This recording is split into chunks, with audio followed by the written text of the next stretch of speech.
Hello, my name is Lexi Davis. I'm a self-discovery coach, a yoga and meditation instructor, a love enthusiast, and a really playful human being. I serve people through my business, Alive to Enjoy, and this is Heart Snuggles, a holistic wellness podcast where I invite guests to drop into their heart space through authentic conversations and compassionate intentions, all in mini cuddly episodes, hoping that you connect to your truth in the most authentic version of yourself.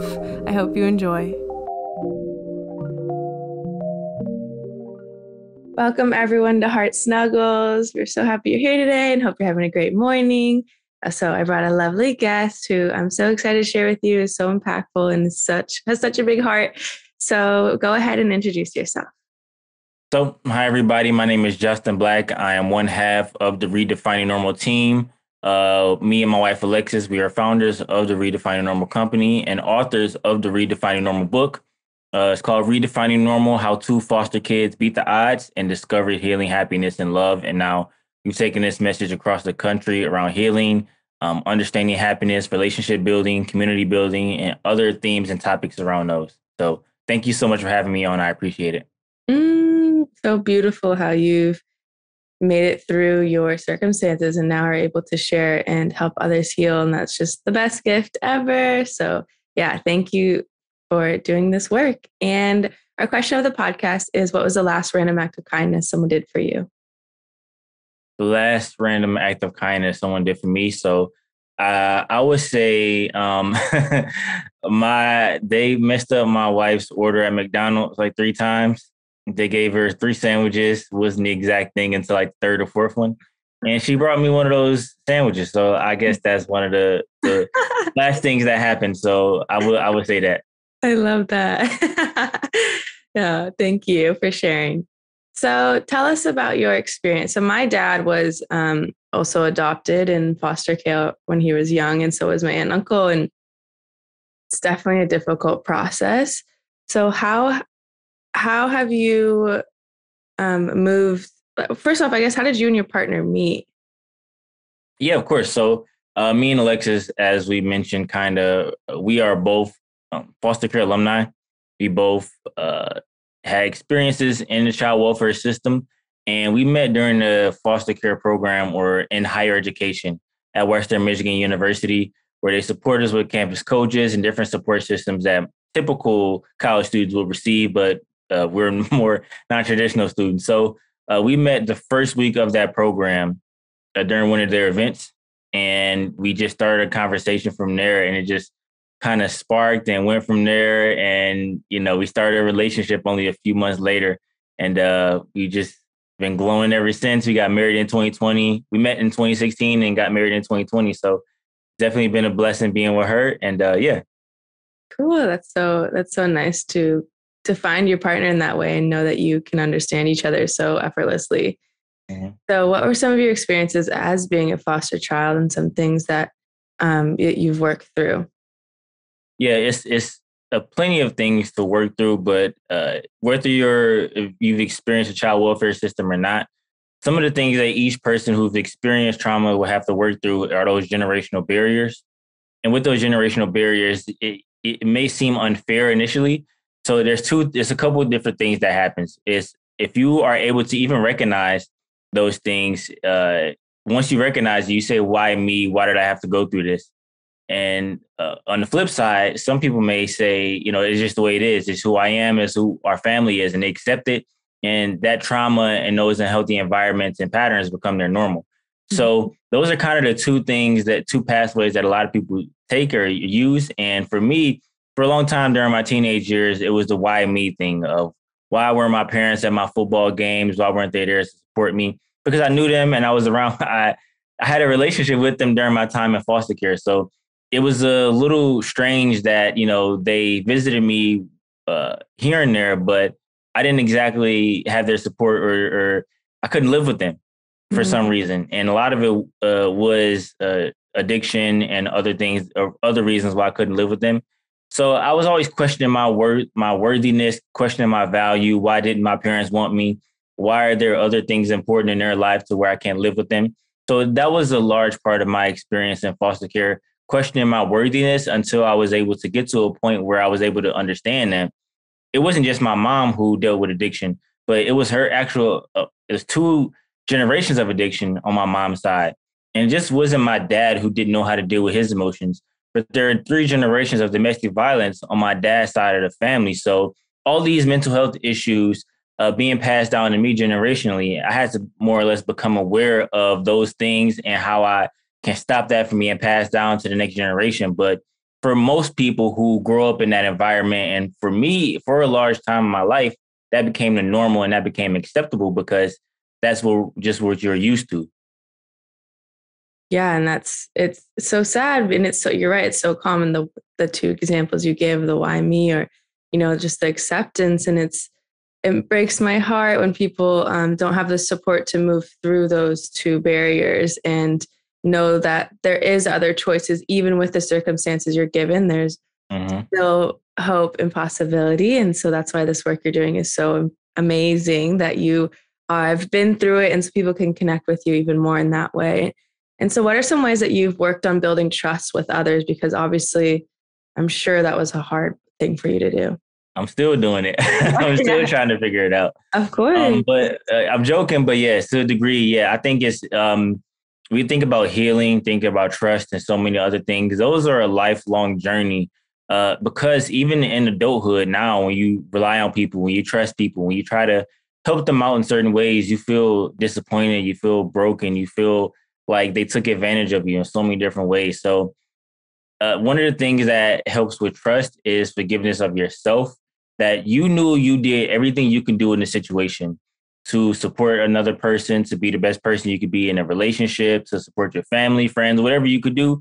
You knew that you did the best with what you could control.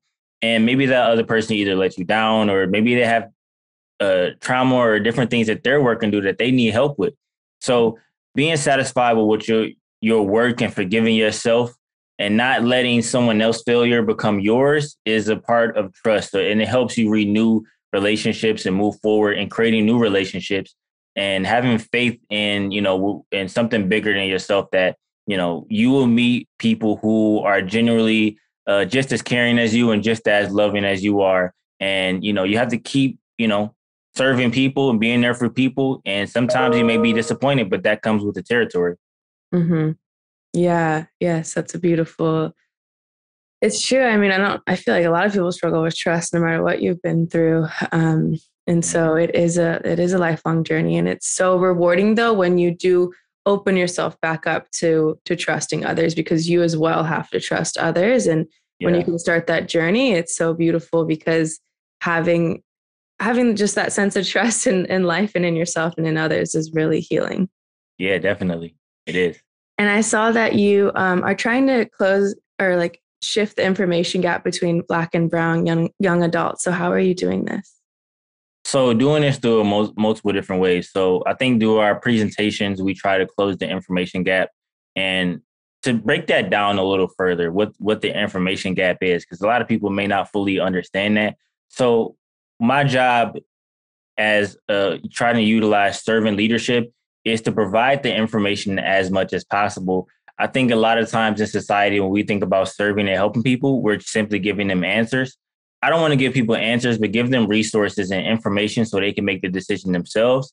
And if we are without the information, if we are without the necessary resources, then we can't even make a full decision based upon all that we have available. If someone doesn't tell you but what's behind door 1 or door 2, how do you know which door to go through? So I want to provide the information and resources to let young Black men, young Black women, young brown women, everybody in general who's in these marginalized groups, give them the information to know that they can pursue different career paths. Let them know the practices of mental health so they can stop those generational barriers and cycles. And the ways that we do that is, of course, through our presentations, through our self-care, self-love presentations, which you are able to establish your core principles and values, the circle around you presentation that we have, where you're able to be intentional about establishing your relationships and being aware of, you are the average of the 5 people around you. So different things like that, and challenging them in different things that they've labeled themselves as of, oh, I can do this or I can't do that. Challenge them in those ways. And even as far as the other methods of closing the information gap is creating our internship program for Redefining Normal and bringing people on board to learn what we do, how we became best-selling authors with our book, how we became entrepreneurs, how we're able to speak on stage, creating social media graphics and emails and different things like that behind the scenes. So they're able to learn from us and eventually go on to work for another organization, another company, or maybe start their own business one day. That makes me feel so good and just so grateful that you are. I think as well, that is the root of a lot of problems is education. Like there just needs to be more education and choices like we talked about earlier too. So that's so beautiful that you are doing this work. And I'm curious if someone was in a position where they're just like, nothing's working out, I want to give up, like they're just really at the bottom, what's one thing that they can maybe do to help themselves in that moment? Well, a lot of times we always think, myself and Alexis and so many other people who are resilient, we always think about how our downfalls, how our shortcomings have been some of the greatest teachers in our lives. That's a huge thing in entrepreneurship. If you fall down 7 times, you get back up 8 times. And really, it's the difference. I've heard a quote saying that the difference between a winner and a loser is a winner plays until they win. So, so trying to understand that in life, whether you're in a marriage, whether you're in your career, whatever situation that you're in, have the end goal that I'm going to be successful, that I'm going to be doing this, I'm going to be doing that. And once you have in your mind, you solidified the end result, then the bumps along the road may hurt and may be disappointing. You may be questioning yourself of, should I continue to do this? I feel like giving up in life in general. But having a clear idea of what the end goal will be will help you to keep going and know that you have work to do and continue to push forward that work. Mm-hmm. Yeah. And so how in yourself did you find purpose in life or your sense of purpose? Well, for me, a lot of my sense of purpose comes from my spirituality, believing in God. And I feel that, I don't want to take you to Bible study or anything, but I feel that a lot of times, we think of ourselves in a way that our parents have taught us, which is sometimes unhealthy. Our community taught us, which is sometimes unhealthy, and even the world. When I look at the statistics around what they say about foster care youth, the statistics around what they say about Black men, 1 in 3 Black men will go to jail or prison at some point in their lifetime. And I heard that statistic in the room with my 2 other brothers. So I'm like, okay, statistically speaking, one of us will go to jail or prison in our lifetime. And all these statistics around foster youth, around Black men, around all these things. And it really got disappointing and discouraging, but the word of God says we're made in his image. So all human beings are made in the image of a God that created the universe. And once I started to think of myself in that way of I am these lessons and these things of the world that the world is trying to tell me, that I'm above that and I get to create my pathway based on my creator. So that really kind of set me on the path to say, hey, this is what I need to do for myself. I need to see myself in this light and made in the image of God and working to help other youth see themselves in that way, help other families see themselves in that way. And I think that mindset shift of seeing yourself in that light will really encourage people when they are down or when they feel that, they are a statistic or they feel short in one way. When they can see themselves in that image of being made in the image of God, then that will really help them move forward, to grow and to forgive themselves for their mistakes. And that really is my driving force. I feel like if everyone in the world can see themselves in that way, then there'll be so much change going on around us. Mm-hmm. Yes, it's so crucial to have something bigger than you to anchor into and to know that you are not alone and to know that there's hope and all these beautiful things. That it's like, if you don't have anything like that, then it's really hard to make it through, especially if you don't have a supportive community. So yeah, that would be so magical if people could see themselves in that way.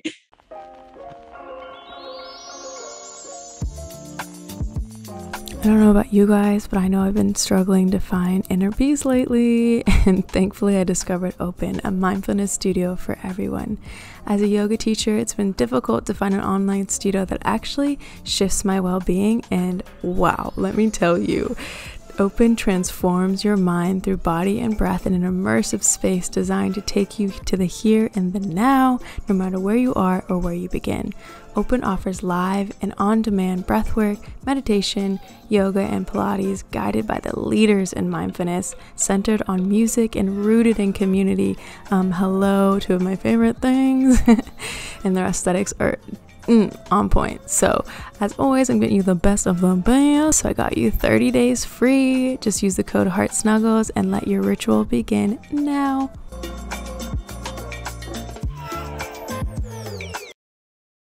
I had another question was, how did you develop the acceptance of your parents like leaving you? Man, that's a good question. It's a very deep one. And I didn't accept that until I was an adult, probably in my college years. And I started because I remember being in college and I really wanted my parents to come visit me because I live in Kalamazoo, Michigan, which is on the west side of the state, like 2 hours from Chicago. I'm from Detroit, where all my family grew up and where they're from. And I really wanted my parents to come visit me. And it's like about a 2-hour drive, but 2 hours is not too far, So I'm like, I really want them to come see me. I really want them to visit me. And that was kind of the same thing over and over throughout my life. Even when I lived in Detroit in foster care, when they lived 20 minutes away, 25 minutes away, they never came to visit me as much.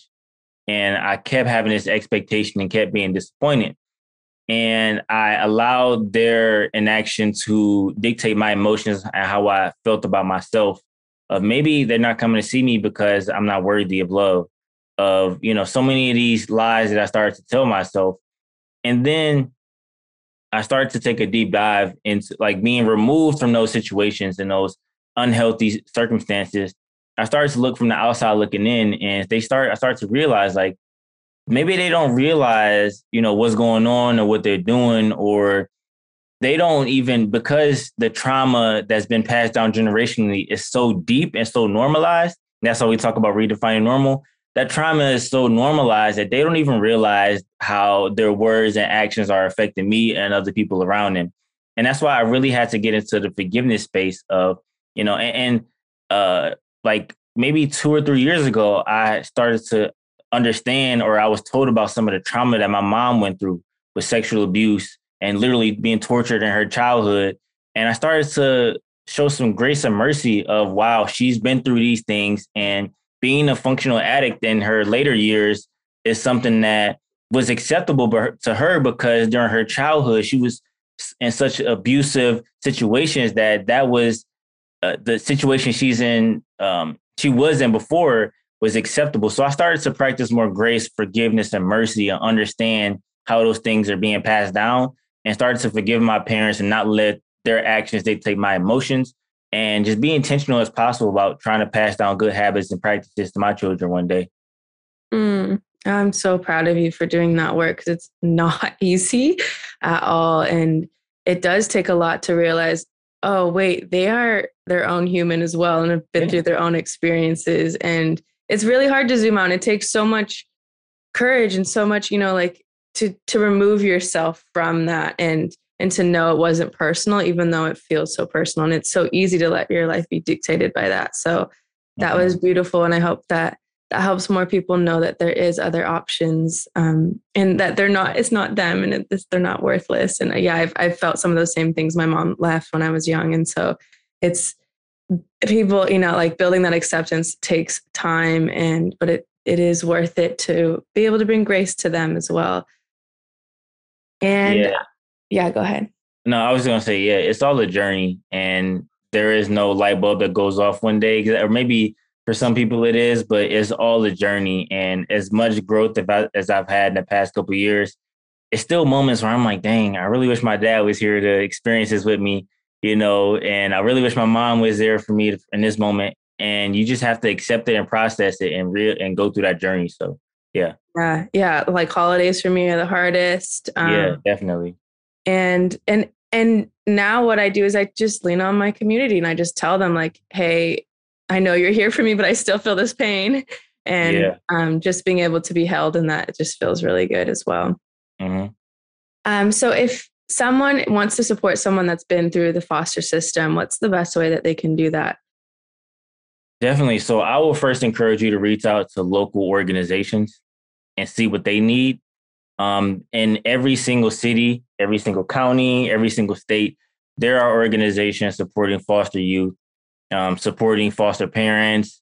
And what we always do with Redefining Normal as we train these advocates and train different people, we always say that you don't have to exactly be a foster parent. We would love for you to, but you can be a mentor. You could be a tutor. Like if you're good at math, like find some foster youth who may be struggling in math and, reach out to local foster care organizations, see if you can come in contact with those youth, just be intentional about tutoring them in math.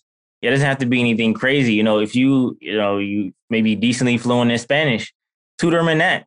Like I remember when I was in a group home and it was funded by the church, and church members would teach me how to drive and teach me how to get my license. I feel very, very bad for the first person who let me use their car because it didn't come back in a good condition, but it wasn't total or anything. It's just a super bad scratch on the side. But eventually I got my license and learned how to drive and everything. But it's just those small things that we can do. Just what skills do you have? Or think about yourself. What skills do you have? Even around reading, around writing, math, those basic skills, those soft skills. Reach out to your local foster care organization, foster care agencies. It's a quick Google search and see how you can best support them. And sometimes it may be even donating like an old book bag, donating clothes, donating food and goods and things like that. So, yeah. Beautiful. It's truly is simple. It's just about taking that little action. And if you're someone that doesn't have much money to give, it's like your time is so precious and building the connection with those people is so impactful. And so, yay, I love that suggestion. And I'm so grateful for this chat today. So if people want to work with you or, learn more about you, where can they go and what can they experience? Yeah, of course. So follow us on social media. We're trying to keep up with the young folks on TikTok. So we're on TikTok at redefiningnormal.com. On there, you'll be able to learn with us, laugh with us, do all the above, all the emotions. Follow us on Instagram at redefiningnormal. Also, Facebook for the more mature audiences is Redefining Normal Movement. Check out our website where you can get our Redefining Normal book, How to Foster Kids, Beat the Odds, and Discover Healing, Happiness, and Love. Our Redefining Normal merchandise, t-shirts, sweaters. If you're in cold weather, get you a sweater and all that good stuff. And also book us for presentations. We do presentations for the youth on those self-care practices, both personal and professional development, as well as for the advocates and leaders in this space, doing training and helping them be intentional about those relationship building. So check out our website at re-definingnormal.com, and you can email us at info@re-definingnormal.com. Thank you so, so much. And the last question of the podcast is, what's been bringing your heart joy lately? What's been bringing my heart joy lately? I want to show it, but I don't know if you can probably see it. So it's actually sitting right next to me right here. So I don't know if you can see it. Boom. That right there. That's been bringing my heart a lot of joy lately. So yeah, that has been recent news and it's been very special and just it's a blessing. So I'm speechless just thinking about it. So yeah. That's so exciting. A new little one. Yeah, definitely. Thank you so, so much. And I will definitely speak to you soon. Of course. Take care. Thank you so much.